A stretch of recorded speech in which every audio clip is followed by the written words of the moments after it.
감사합니다. 코로나 시국이라서 두 분이 이렇게 하시지만 찬양대가 참 월요일부터 그 전주부터 계속 준비해 갖고 이렇게 합니다. 여러분들 기도해 주시기 바랍니다. 혹독한 재앙 속에서도 하나님을 찾는 믿음, 욥은 상당한 그런 어려운 고난을 겪고 있습니다. 욥이 훌륭한 믿음의 사람임을 이렇듯 어려운 상황 속에서도 믿음의 삶이나 믿음의 행동을 잃지 않는 데 있습니다. 본문은 신약의 이 엄청난 그런 환란을 예표한다라고 볼 수도 있습니다. 엄청난 환란 앞에 사실 마지막에 가까울수록 우리에게 어려운 환란들은 더 닥쳐올 것입니다. 이런 환란 앞에서 우리 성도들의 신앙의 자세는 어떠해야 하는가? 이 시간 우리 같이 묵상하며 하나님의 말씀을 나누고자 합니다. 이 환란은 어려운 것 같지만 또 오히려 성도들을 순건같이 단련코자 합니다라고 성경은 말씀합니다. 지금 상황이 너무나 어렵기 때문에 아무리 간구해도 아무리 찾아도 기도해도 응답이 없는 것 같아도 그로 인해서 낙심하지 않는 것, 이것이 담대함입니다. 현실이고 앞으로 가나 뒤로 가나 왼쪽으로 가나 오른쪽으로 가나 하나님은 과연 발견할 수 없는 답답한 현실이기도 합니다. 욥기 23장 8절 9절 그런데 내가 앞으로 가도 그가 아니 계시고 뒤로 가도 보이지 아니하며 그가 왼쪽에서 일하시나 내가 만날 수 없고 그가 오른쪽으로 돌이키시나 배울 수 없구나라는 이 한탄의 내용입니다. 만일 욥의 한탄이 여기서 끝났다면 앞에 기록한 모든 말씀이 헛것이 되고 말 것입니다. 그러나 욥은 내가 발견할 수 없어도 하나님이 나를 발견하실 수 있기 때문에 담대하게 살아가는 줄로 믿으시길 바랍니다. 그러나 내가 가는 길을 그가 아시나니 그가 나를 단련하신 후에는 내가 순금같이 지난번 성경은 뭐라고요? 정금같이 되어 나오리라 라고 말씀하십니다. 이것이 믿음입니다. 나는 하나님을 볼 수 없어도 하나님은 나를 보시니 결국은 내가 모든 것을 이긴 상태적 순금, 정금 같은 상태로 회복될 것이라는 것을 바라보는 것이 믿음입니다. 대단히 훌륭한 믿음, 이런 믿음으로써 주께 나아가는 저와 여러분들이 될 수 있기를 바랍니다. 환경이 우리를 주눅들게 하지 않아야 합니다. 조건이 우리를 멈추지 않게 해야 합니다.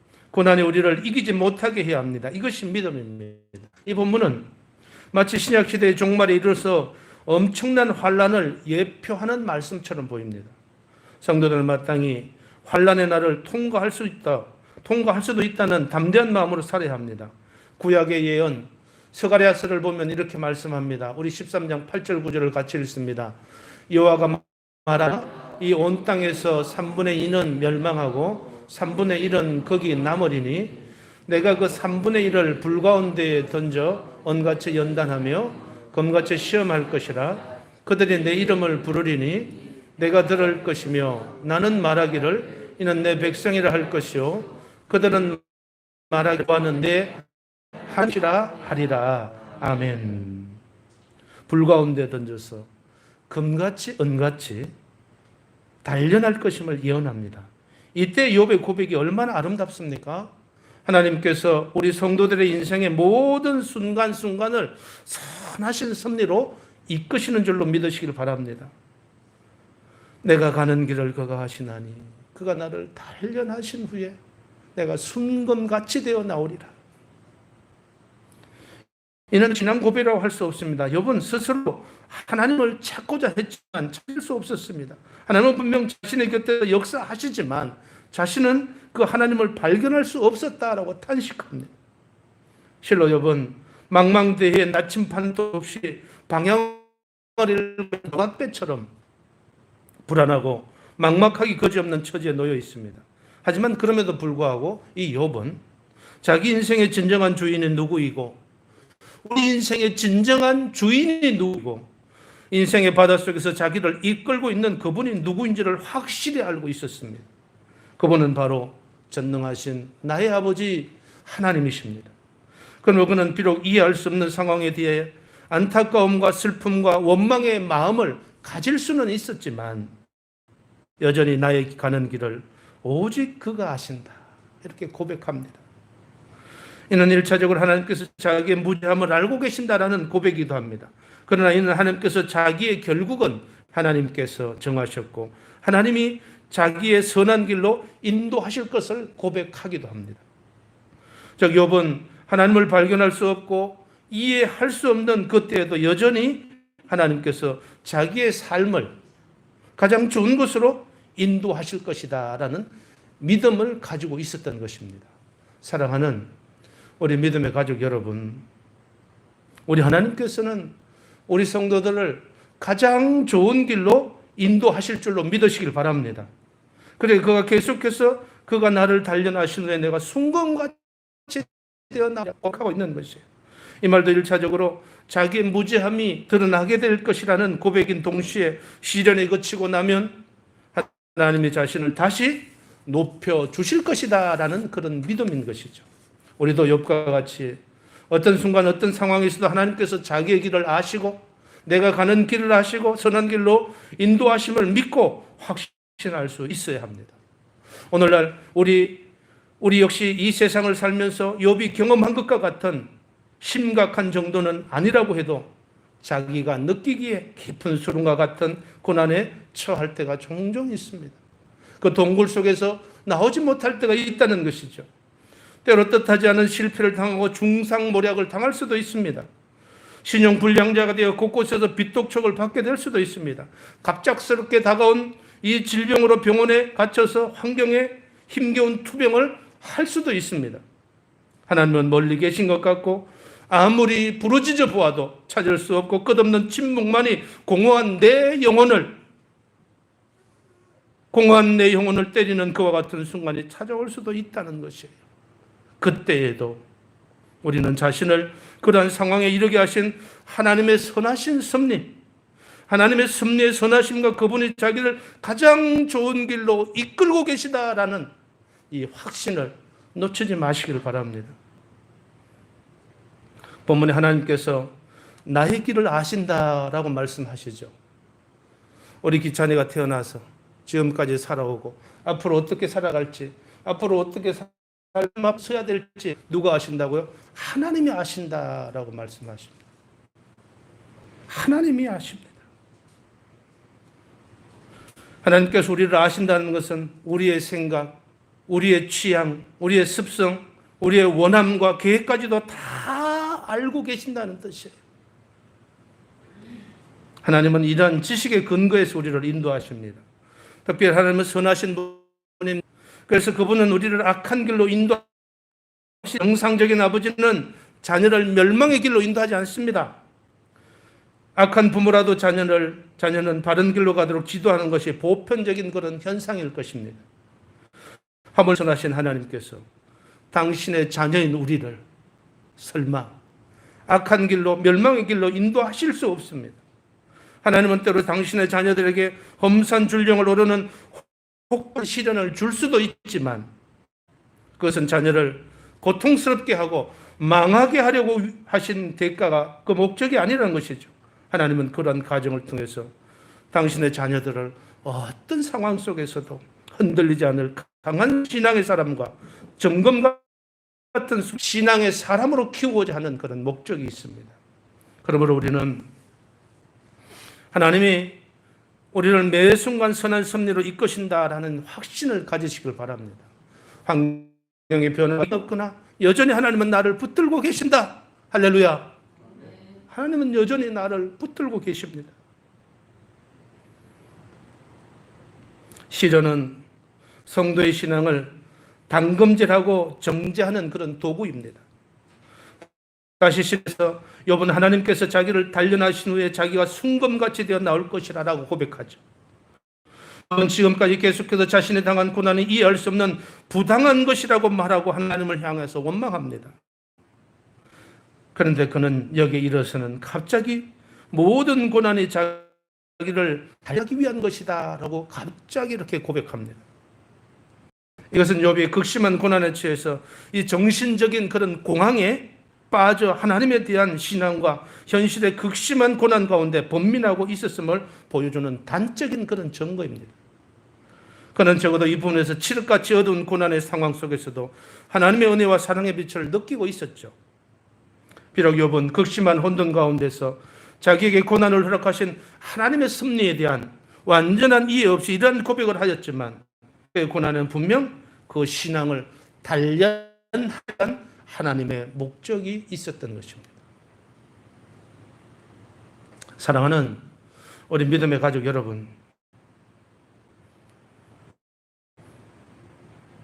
성도들에게 까닭없는 것으로 여겨지는 고난이 임하는 것도 우리는 같은 맥락에서 이해할 수 있습니다. 실로 하나님께서 그의 사랑하는 자녀를 시련의 불에 던져서 그것을 통해 믿음을 단련시키며 보다 높고 순수한 신앙 인격의 소유자를 만들어 가시는 분입니다. 그래서 그 자체로는 큰 가치를 지니지 못합니다. 금광에서 채취한 이 금덩어리는 뜨거운 불을 통해 정련이 되고 순금으로 거듭나야만 진정한 가치를 가질 수 있는 것이에요.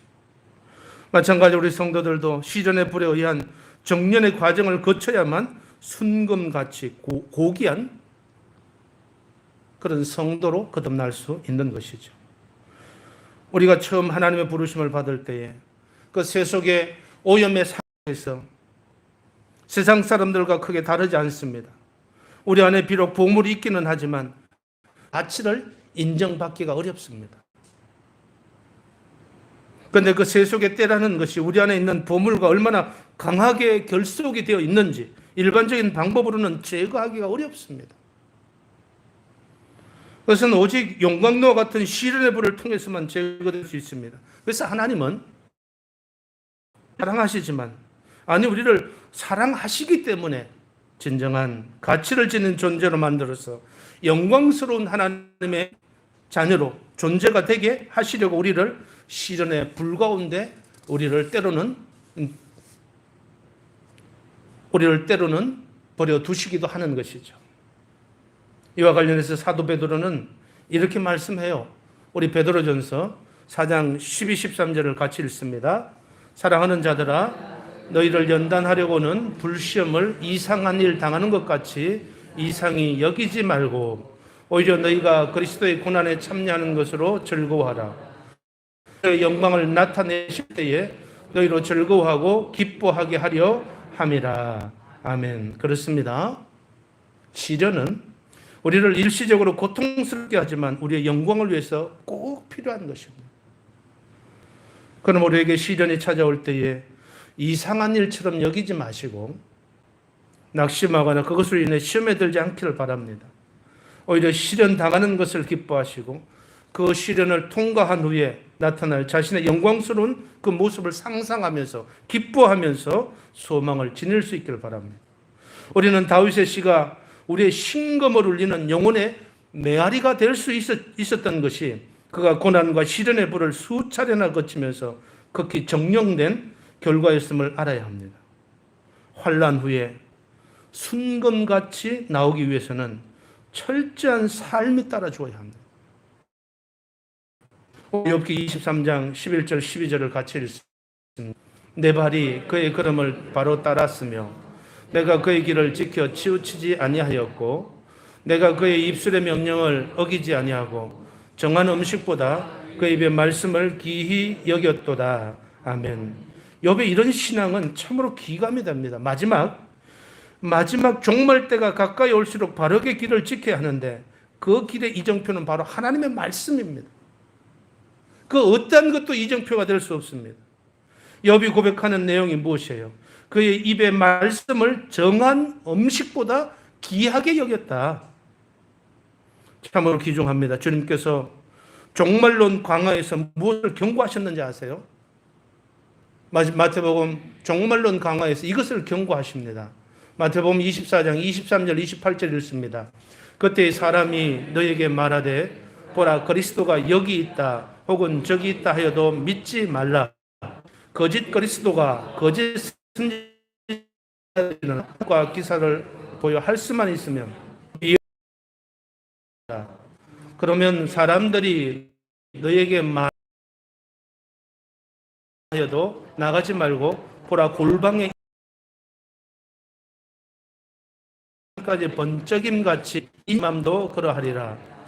죽음이 있는 곳에는 독수들이 모일 것이니라. 아멘.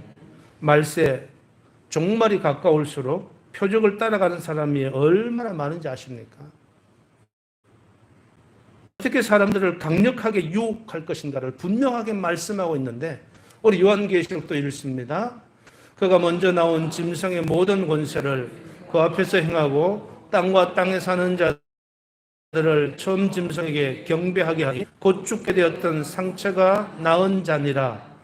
큰 이적을 행하되 심지어 사람들 앞에서 불이 하늘로부터 내려오게 하고 짐승 앞에 살아난 짐승을 위하여 우상을 만들라 하더라. 아멘. 마지막 때일수록 말씀이 희귀해져 갑니다. 진정한 환난은 역대하 15장 3절로 4절에서 말씀하는 우리 역대하 3장 4절도 읽습니다. 이스라엘은 참신이 없고 가르치는 제사장도 없고 율법도 없은 지가 오래되었으니 그들이 그 환난의 때에 이스라엘 하나님 여호와께로 돌아가서 찾으매 그가 그들과 만나게 되셨나니. 아멘. 이런 환난 때 닥쳐온다 할지라도 욥처럼 일정한 음식, 이 일정한 음식보다 말씀을 귀히 여기는 저와 여러분들이 될 수 있길 바랍니다. 말씀으로 무장해야 합니다. 그래야 해서 그의 발, 그의 걸음, 그의 입술의 명령을 철저하게 본받고 따르려고 하는 삶을 살아야 합니다. 이것이 환난을 통과할 수 있는 유일한 길입니다. 순금같이 나오기 위해서는 이러한 삶이 반드시 따라와야 한다는 것을 기억하면서 살아야 합니다. 그래서 성도는 날마다 영적인 양식으로 영혼을 찌어야 합니다. 12절에 욥은 자신의 일정한 음식보다 하나님의 입에 말씀을 귀히 여겼다 고백한다. 여기서 일정한 인생을 살아가면서 인간의 생명을 그런데 그는 더 귀하게 여겼다라고 말씀. 자신의 생명과도 같은 음식, 삶의 여유를 주고 기쁨과 행복을 주는 사랑하고 소중히 생각했던 것이 그에 있어서 하나님의 말씀 진정한 보배였고 귀한 오빌의 금이었던 것이죠. 사랑하는 우리 믿음의 가족 여러분, 진정한 성도라고 한다면 오늘 욥이 하나님께 고백하고 있듯이 하나님 말씀에 대한 갈급함으로 결코 만족한 삶을 살 수 없는데 영혼의 주님 역시 채워야만 진정한 만족을 누릴 수 있습니다. 그런 영혼의 갈급함은 하나님 말씀으로만 채울 수 있습니다. 그렇다면 우리는 매일 일정한 음식을 먹으며 주님 배를 채우는 것만큼이나 우리 영혼의 주님을 채워주고 있는지, 우리 영혼은 파리하게 말라 죽어가고 있지만 그조차도 깨닫지 못하고 있다면 주의 말씀을 등한시하면서 살고 있지는 않은지 우리는 생각해 봐야 합니다. 예수께서 대답하여 이르시되 기록되었으되 사람이 떡으로만 살 것이 아니요 하나님의 입으로부터 나오는 모든 말씀으로 살 것이라 라고 했습니다. 이 말씀은 사람에게는 육의 양식과 영의 양식에 모두 필요한 말씀인 것이죠. 그러나 육의 양식보다 더 귀한 것이 영의 양식입니다. 왜냐하면 육의 생명은 한시적이지만 영혼의 생명은 영원한 것이기 때문입니다. 우리가 영의 양식으로 영혼을 지속적으로 채우기만 한다면 우리의 영혼은 영원히 살 수 있는 것이죠. 영원히 살게 되는 것입니다. 시편 기자는 내 눈에 주의 구원과 주의 의로운 말씀을 사모하기에 피곤하고 영원히 살 수 있는 길이기 때문입니다. 요한복음 6장 27절은 그래서 다음과 같이 말씀합니다. 우리 같이 읽습니다. 썩을 양식을 위하여 일하지 말고 영생하도록 있는 양식을 위하여 하라.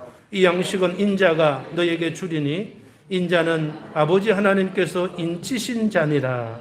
아멘. 그러므로 여러분은 육의 양식을 귀하게 여기는 것 이상으로 영혼의 양식을 위하여 영혼의 양식을 귀하게 여기고 그것을 부지런히 섬참으로 영혼을 풍요롭게 하고 영원히 살게 할 수 있는 믿음의 가족들 될 수 있기를 바랍니다.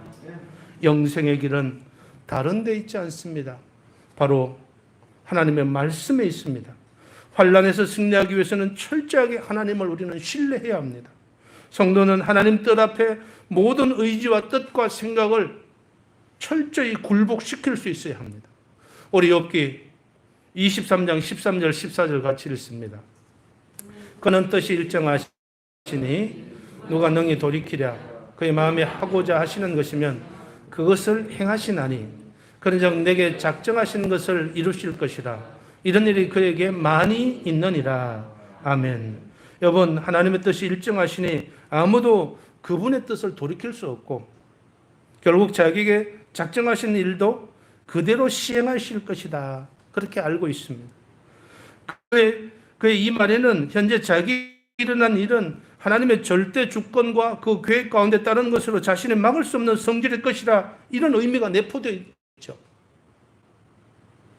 사랑하는 우리 믿음의 가족 여러분, 물론 이는 욥이 하나님의 주권을 인정하고 거기에 순복해야 한다라는 의미로 한 말이 아닙니다. 이는 하나님으로 말미암은 것은 인간으로는 막을 수 없는 불가항력적인 일이라는 안타까움을 토로한 것이. 그러나 여러분, 욥이 어떤 의도에서 이 말을 하였던지 하나님의 뜻과 하나님의 계획, 그리고 그런 말미암아 일어나는 모든 일을 인간이 막을 수 없습니다. 하나님이 한번 세우신 뜻은 인간이 바꿀 수 없습니다. 성경을 보면 하나님께서 당신의 백성의 기도를 들으시고 뜻을 돌이키신 것처럼 보이는 대목이 나오는 것은 사실이지만, 그것은 하나님의 성도의 기도를 들어주심을 보여주는 것이지 하나님이 세우신 뜻이 근본적으로 초래되는 것을 보여주는 것은 아닙니다. 사실 하나님의 뜻 가운데서 성도의 기도까지 포함되어 있다라고 보아야 합니다. 하나님은 결코 변하지 않으시는 분입니다. 사람이 이랬다 저랬다 변하지 하나님은 변하지 않습니다. 그는 변함도 없으시고 회전하는 그림자도 없으신 않습니다. 그분의 뜻이 변하지 않기 때문에 우리가 하나님의 뜻을 절대 순복해야 할 이유가 바로 여기에 있습니다. 하나님의 뜻이 변하지 않는데 우리가 거기에 순복하지 못하고 하나님의 뜻이 변하기를 기대한다면 그것처럼 어리석은 일이 없습니다. 그것은 절대자 하나님에 대한 도전 행위에 다름없습니다.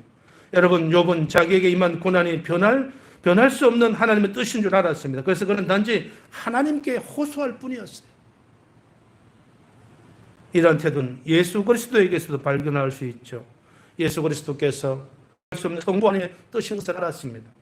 그러나 예수님께서는 확실히 자기에게는 엄청난 고통스럽고 너무나 아버지여, 할 수만 있다면 이 잔을 내게서 지나가게 하옵소서. 하지만 성자이신 예수께서는 성부 하나님의 뜻을 자기 의지로 거역하지 않았습니다. 그분은 하나님의 뜻에 자기의 의지와 뜻과 생각을 철저하게 굴복시킵니다. 나의 원대로 마옵시고 아버지의 원대로 되기를 원하나이다.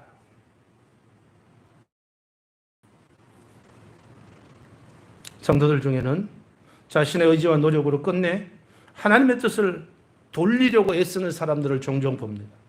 그러나 이러한 노력은 다 허사일 뿐이고 하나님을 대적하는 행위입니다.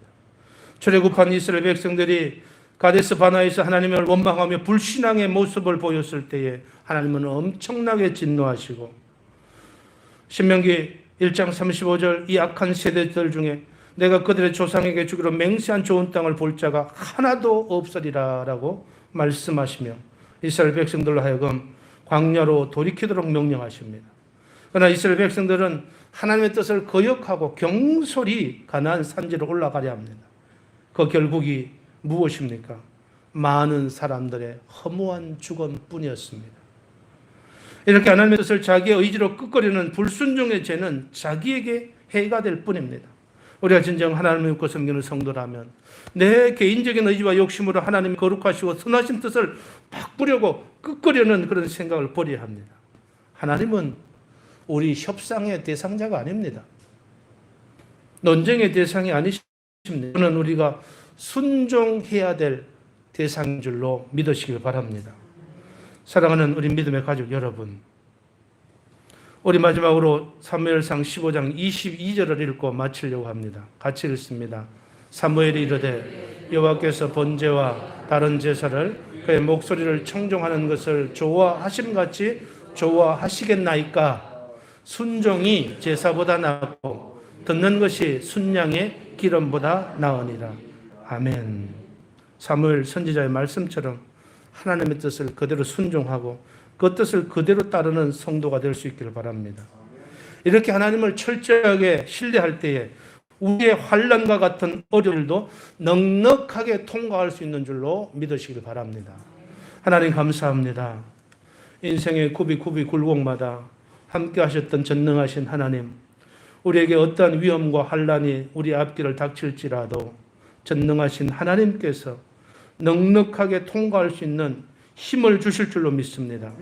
하나님, 한 주간도 살아갈 때에 하나님을 인정하는 삶이 되게 하시고 흉내만 내는 헌신이 아니라 우리의 마음과 뜻과 온 정성을 다해서 하나님을 높일 수 있는 믿음의 가족들 되어지기를 원하옵고 예수님 거룩하신 이름으로 기도드리옵나이다. 아멘. 다 같이 일어서셔서 찬송가 1장 찬양합니다.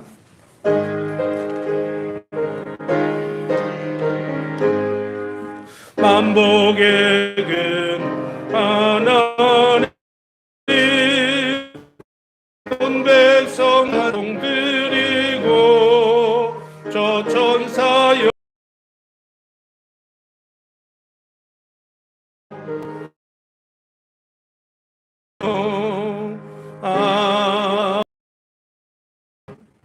지금은 우리 주 예수 그리스도의 은혜와 사랑과 성령의 감동 감화 유교통 충만하심이 믿음의 가족들 사업터 일터 이제로부터 영원토록 함께 있을지어다.